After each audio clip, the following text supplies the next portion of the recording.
Okay, blogging or podcasting? We're asked this all the time. So in this video, we're going to talk about the pros and cons of each and whether you should be blogging or podcasting, or possibly both.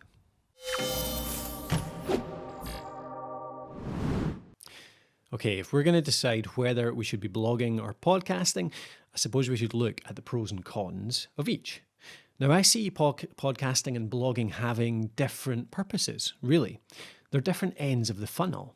Now, blogging, really, its strength is discoverability, the maximum amount of people being able to find you and consume your content, because blogs are still the most easy thing out there to find, and they're found in a way that most people search, as in text search. So somebody has a question, they type it into Google, and a big bunch of blogs come up.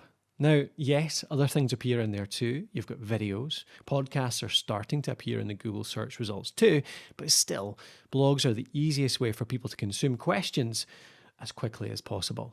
So they can skim through it, they can read some text, they can skip about, they don't have to commit, they don't have to have headphones on, they don't have to commit to a few minutes of watching a video. So blogging really is about discoverability and ease of consumption. It's the easiest way for somebody to find you and get to know you just a little bit.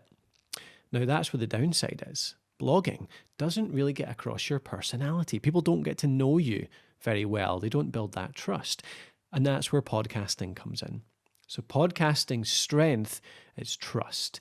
It's about being friends with the host, thinking like that you know them. It's that credibility, that real kind of action that people get from podcasting. They hear somebody, they know them, they trust them, and they do what that person asks them to do. So if you run a podcast, you develop this really deep relationship, a personal relationship with your listeners. Now, podcasts are harder to find, harder to consume. They're in their own search directories, but they don't show up so well in Google search because it's in audio, it's not in text.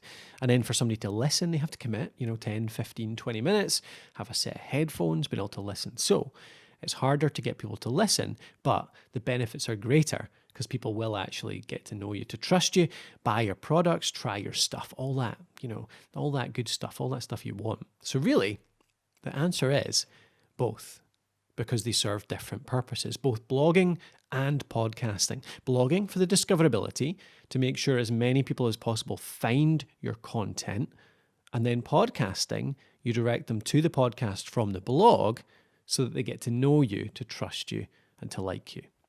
Now, ideally, that comes in the form of show notes. So every podcast episode you put out there, you create a set of show notes. It's just a web page with content on it.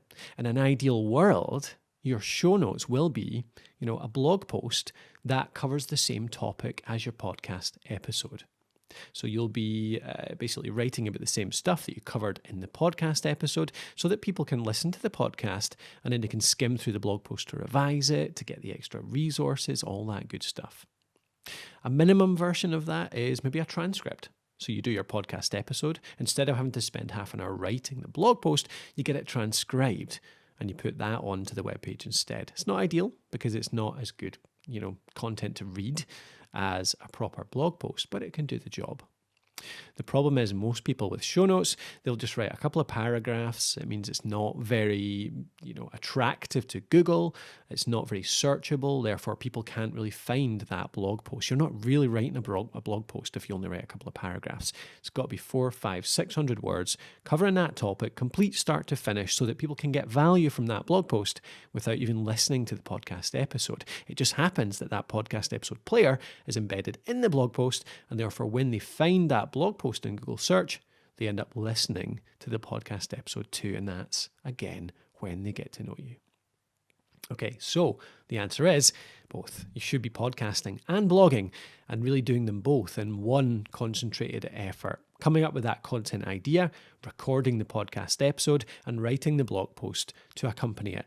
Yes, I know, time consuming, will take more time, a bit more work, but the benefits I hope you have heard are clear, that you'll be discovered and you'll build that trust as well. Okay, I hope that helps. Thank you very much for watching. If you do want some help building that website, so building that blog, building that podcast website, we've got a good course on that, thepodcasthost.com/website. If you go over to thepodcasthost.com/website, we can show you how to build a blog.